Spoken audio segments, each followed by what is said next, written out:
Não podia perder essa, meu Deus. Gente boa. Evangelho segundo Mateus, capítulo 6.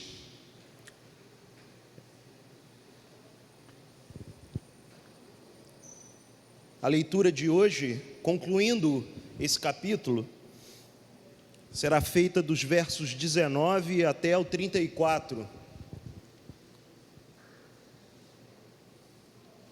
Evangelho segundo Mateus, capítulo de número 6, versículos 19 até o 34. Esse é o texto que vai nos direcionar essa noite.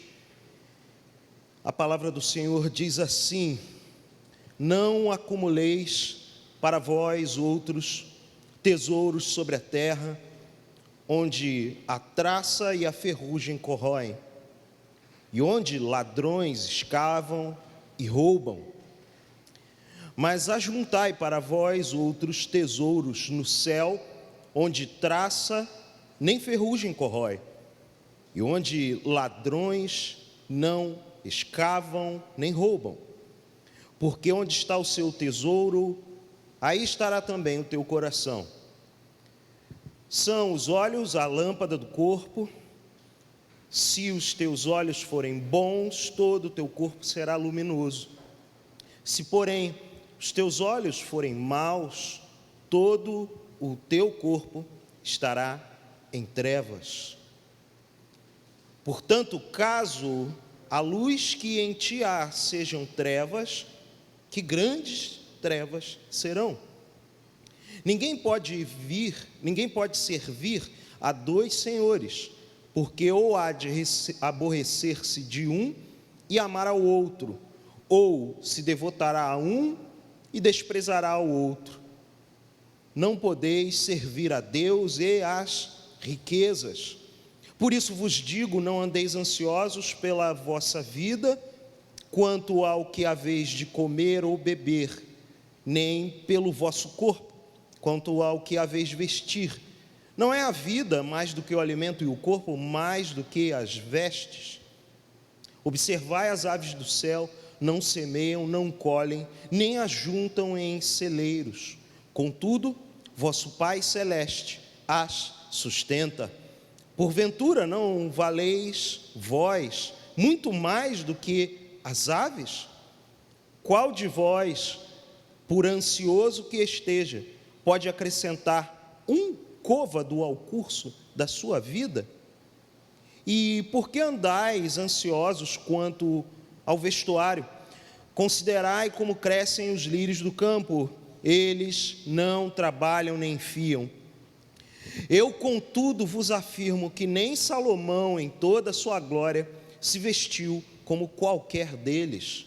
Ora, se Deus veste assim a erva do campo, que hoje existe e amanhã é lançada no forno, quanto mais a vós outros, homens de pequena fé.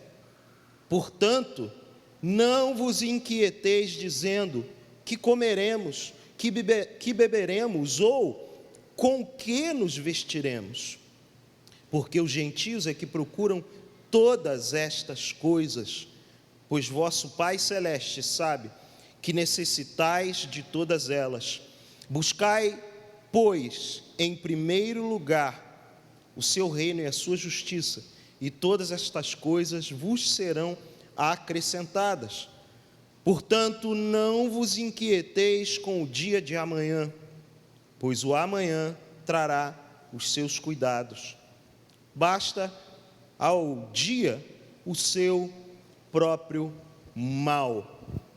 Esse é o ensino de Jesus para nós nesta noite, sobre o nosso sustento. Temos seguido essa lógica aqui ao longo dessas reflexões à luz do Sermão do Monte, considerando o ensino de Jesus, o que Jesus está nos ensinando com essas palavras. Conforme falei semana passada, por mais que eu aqui exerça a função de trazer a palavra de Deus, compartilhar o ensino, proclamar o Evangelho, quem é o grande pregador dessa mensagem é o nosso Senhor Jesus. E Jesus, de maneira muito objetiva e cirúrgica, ele consegue ser prático e profundo ao mesmo tempo. Ele trata de questões essenciais para a vida humana, e uma delas é o sustento. Hoje, nesse domingo de advento, aqui no nosso calendário, na ICNV Vila, o nosso segundo encontro com essa reflexão a respeito da preparação para a vinda do Senhor, eu quero te convidar a orar um trecho do livro de oração comum, trazer algumas práticas para o nosso culto, apontando para muito daquilo que o Bispo Weber tem pensado, planejado, na direção do Espírito Santo para a nossa formação espiritual no ano que vem.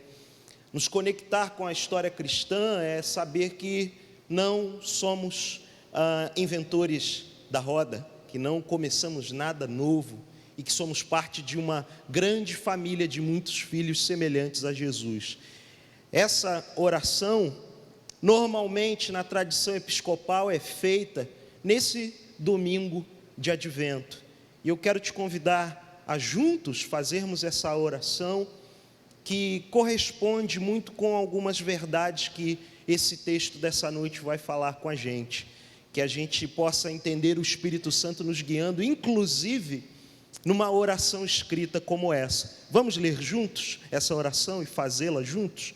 Deus Todo-Poderoso, dê-nos graça para que possamos afastar as obras das trevas e ser revestidos da Tua luz, agora, no tempo desta vida mortal, na qual Seu Filho Jesus Cristo veio nos visitar com grande humildade, que no último dia, quando Ele voltará em Sua majestade gloriosa, para julgar vivos e mortos, possamos subir até a vida eterna, por meio daquele que venceu e reina, e o Espírito Santo, agora e sempre. Amém.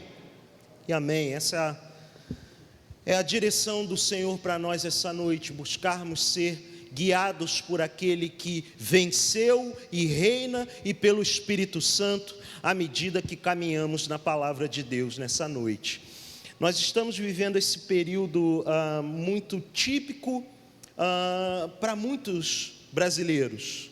A chegada do fim do ano e esses últimos dias de novembro, primeiros dias de dezembro, que normalmente significam para a maioria das pessoas o tempo do 13º, não é? De receber aquelas parcelas ali. Eu já nem sei mais como funciona, porque há muito tempo eu não recebo 13º, eu tenho que produzir o 13º com horas extras de prestação de serviço, mas, felizmente, eu gozo dos benefícios do 13º, graças à minha esposa, é claro. E eu sei que nesse período, e até de maneira muito estratégica, todo o comércio, todo o mercado envolvido com o consumo nessa época do ano, parece que se aproveita dessa deixa e implementa várias estratégias para que nós gastemos um pouquinho das nossas riquezas. Então, há alguns anos foi implementada e parece que entrou com muita adesão, com muita participação a Black Friday, importada dos Estados Unidos, não mudou, nem traduziu o nome, trouxe com anglicismo e tudo.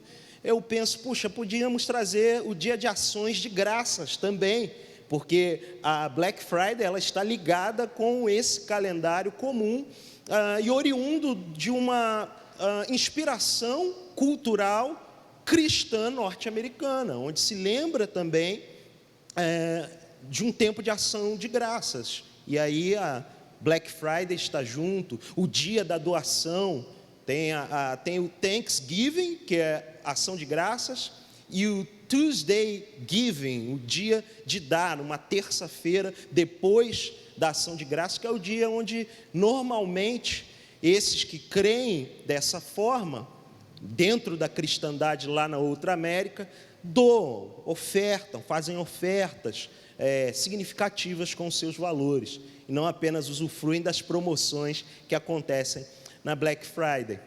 Mas aqui no Brasil, a gente costuma pegar esse período e lançar mão de uma boa reserva, pensando nas nossas economias, pensando em algumas prioridades dentro do nosso orçamento pessoal e ou familiar. Alguns empreendem em obras e reparos em suas casas, e muitos, por causa desse tempo, inclusive se preocupam muito.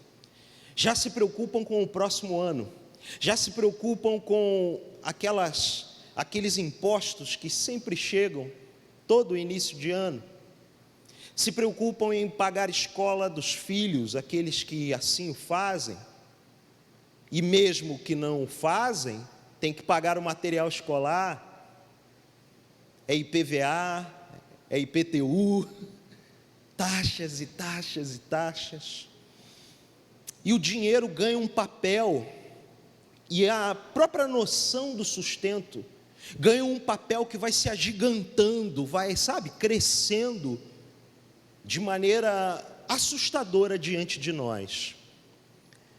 Jesus, nesse sermão, trata de maneira muito objetiva essa questão, vai direto ao ponto, vai no coração dessa problemática que muitos sempre enfrentaram, não apenas hoje.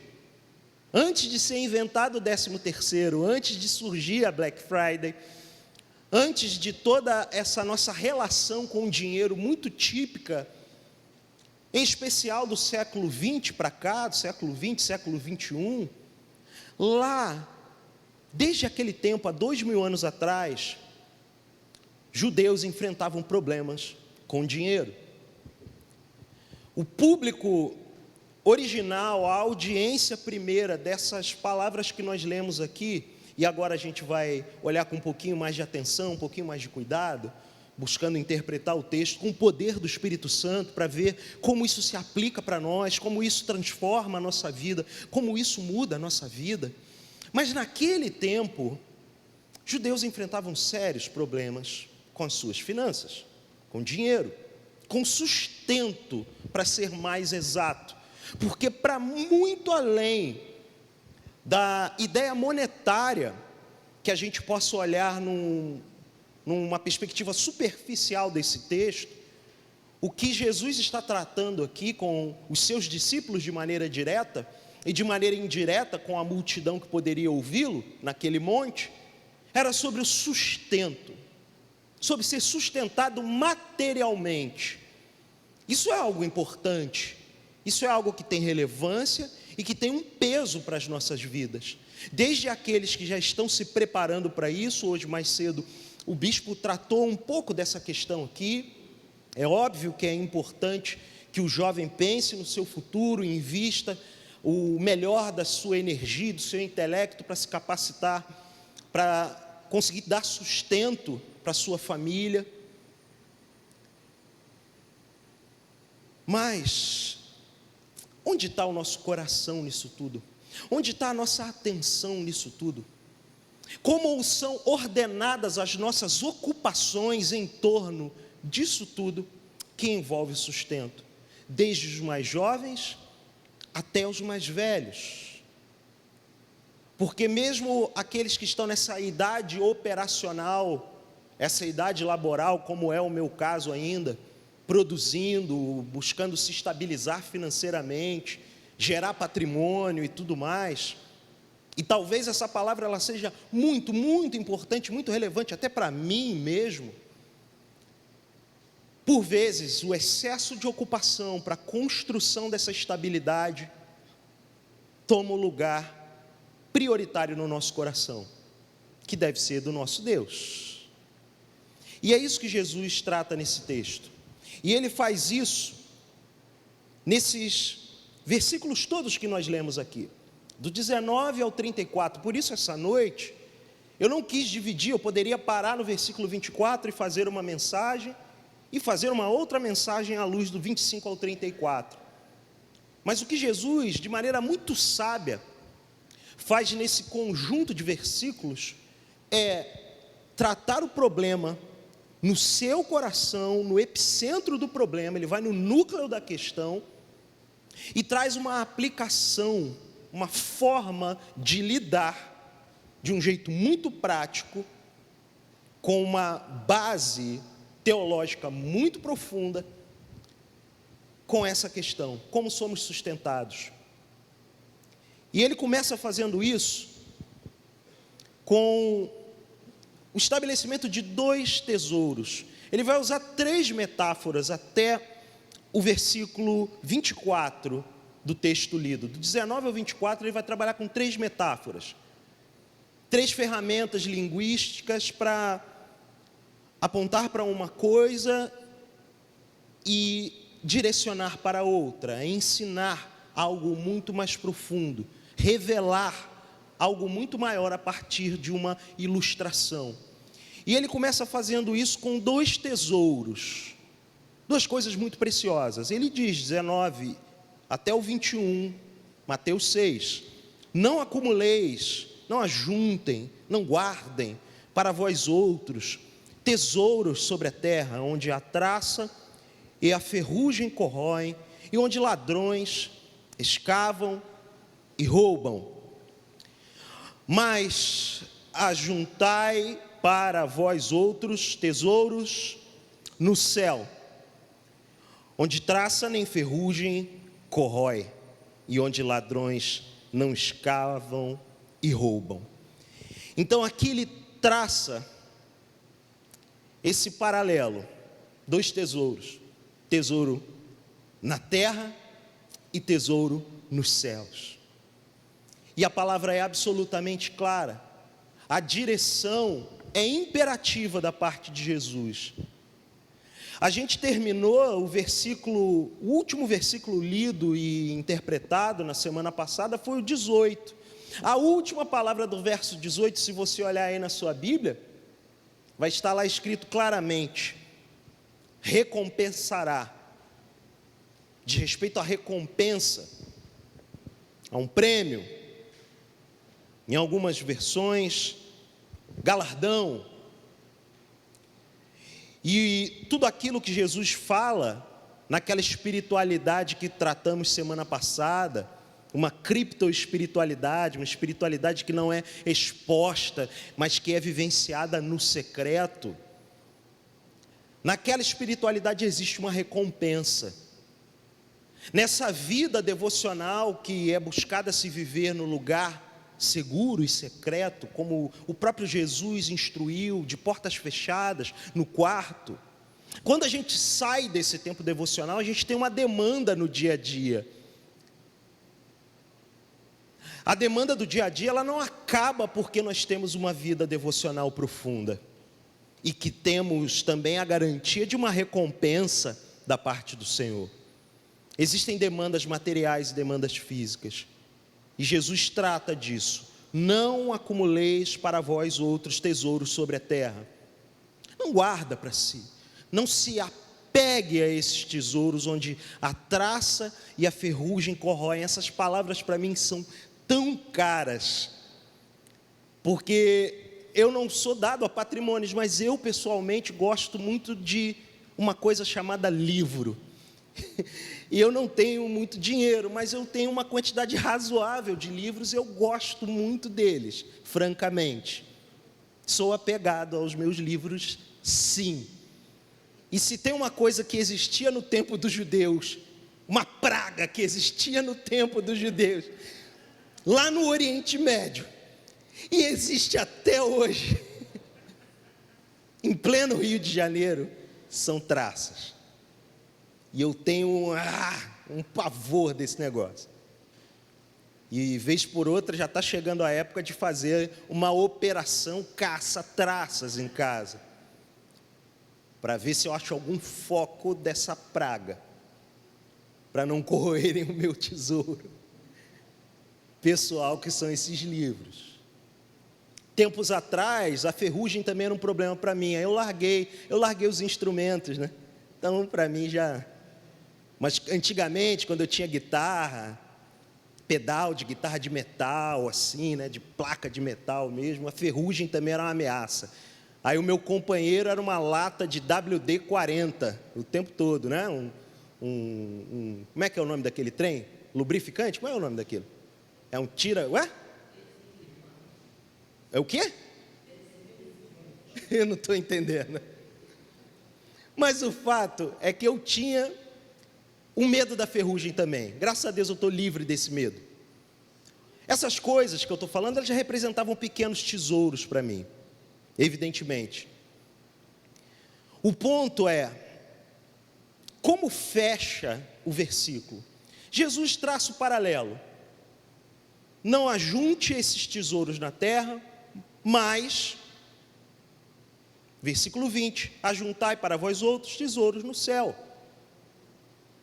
Invista nessa recompensa celestial que já é garantida, como vocês mesmos já aprenderam, quando você sabe ser uma pessoa generosa, ser uma pessoa que ora e uma pessoa que jejua, conforme foi lido semana passada no início do capítulo 6, até o versículo 18 desse mesmo capítulo. E a provocação de Jesus é essa: ajuntai para vós outros tesouros no céu, onde traça nem ferrugem corrói, onde ladrões não escavam nem roubam. Mas o verso 21 é o grande ponto aqui. E aqui Jesus começa a tratar do campo de guerra dessas forças opostas, Deus e o dinheiro.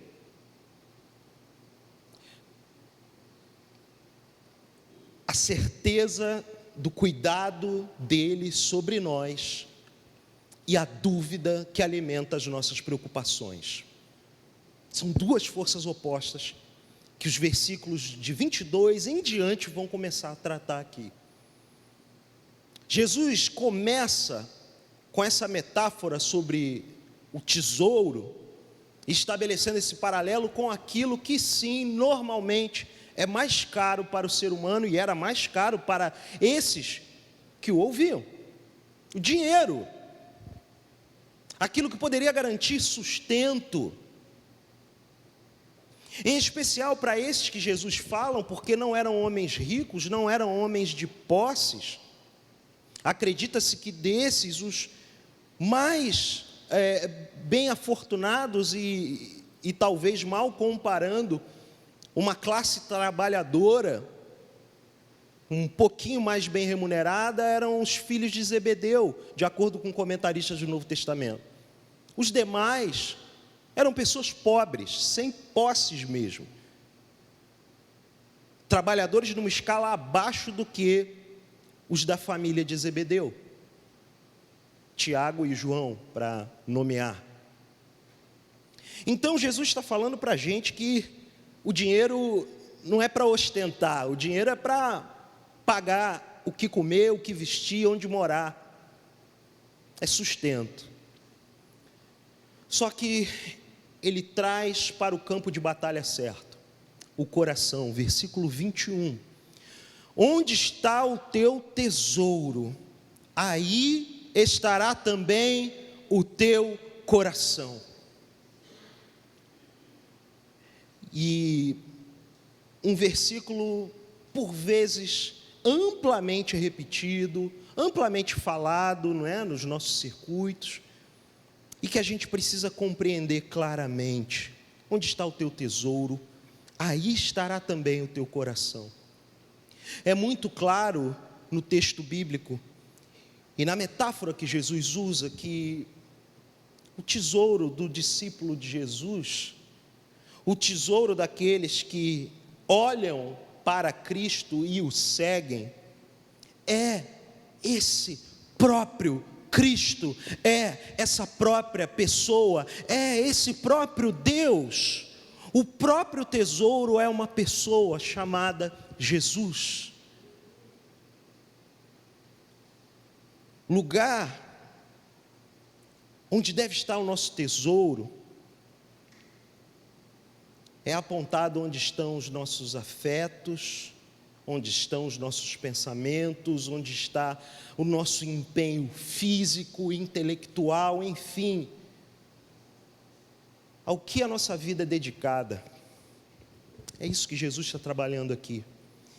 E ele desenvolve isso, indo para os versículos 22 e 23, colocando duas perspectivas, dois pontos de vista, duas formas de olhar. Veja, versículo 22, são os olhos a lâmpada do corpo. Se os teus olhos forem bons, todo o teu corpo será luminoso. Se, porém, os teus olhos forem maus, todo o teu corpo estará em trevas. Jesus mais uma vez trabalha dois tipos de olhares, duas perspectivas. Olhos que devem ser bons e olhos que correm o risco de ser maus. Olhos que servem como lâmpada de fato e que trazem luz. Luz que dá apontamento para o caminho. Luz que traz clareza. Porém, ele fala do risco desses olhos serem maus. E a palavra é muito forte da parte de Jesus no final do versículo 23. Portanto, caso a luz que há em ti, que em ti há, sejam trevas, ou seja, se aquilo que norteia a sua vida é a orientação desse mau olhar, desse olhar mau, dessa má perspectiva, essas luzes na verdade são negras, são trevas, representam escuridão. E ele afirma que grandes trevas serão.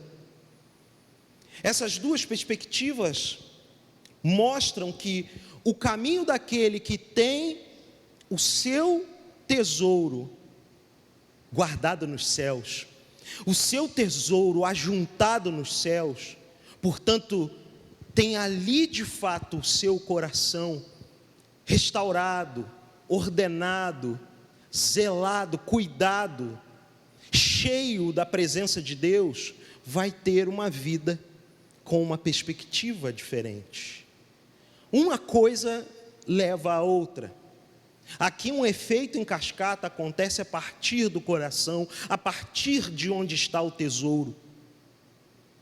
Por isso ele diz claramente, portanto, caso a luz que em ti há sejam trevas, caso aquilo que te oriente seja essa má perspectiva, meramente terrena, meramente temporal, meramente no aqui e agora, saiba, grandes trevas serão. E ele termina essas três metáforas dessa primeira parte, falando sobre dois senhores, dois mestres, dois daqueles que governam, mandam, dão a palavra final. Versículo 24. Ninguém pode servir a dois senhores, porque ou há de aborrecer-se de um e amar ao outro, ou se devotará a um e desprezará ao outro. Jesus aqui em seu Sermão do Monte, mais uma vez usa uma metáfora. Dois senhores. E é interessante que na metáfora, no início do versículo 24, ele não imprime juízo de valor em nenhum deles. Ele só diz: ninguém pode servir a dois senhores. Por qual razão? Ou você aborrece-se de um e ama o outro, ou será devoto de um e dará desprezo ao outro. Mais um daqueles textos repletos daquilo que eu sempre aponto aqui como a sabedoria judaica, o estilo de escrita judaico está muito claro aqui, com esse paralelismo. Os dois senhores, essa balança, ou você aborrece um e ama o outro, ou você se devota a um e despreza o outro. Mas claramente, finalizando o versículo 24 e avançando no versículo 25, Jesus deixa claro de quais senhores ele está falando. E aqui, mais um trecho da Bíblia também muito conhecido da cristandade, não é? Não podeis servir a Deus e às riquezas. Vocês não podem servir a Mamon, algumas versões ainda traduzem assim. Jesus usa essa expressão que era atribuída a um semideus pagão, a um demiurgo, um deus com D minúsculo menor, que o nome significava simplesmente riquezas. E aqui é traduzido assim, e podemos traduzir mais claramente como dinheiro. Não podeis servir a Deus, ao Deus vivo e verdadeiro, e ao mesmo tempo servir ao dinheiro. É claro, é objetivo, mais uma vez é imperativo, como ele começou no versículo 29. Não podeis servir a Deus e às riquezas. Vocês, discípulos de Jesus, não podem servir ao Deus vivo e verdadeiro e ao mesmo tempo servir ao dinheiro. Vocês não podem servir a mim, Jesus, e ao patrimônio que vocês acumulam.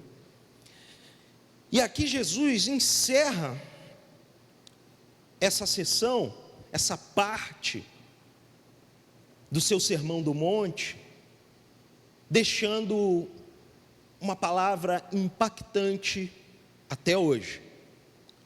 Porque até hoje muitos têm a sua jornada, a sua caminhada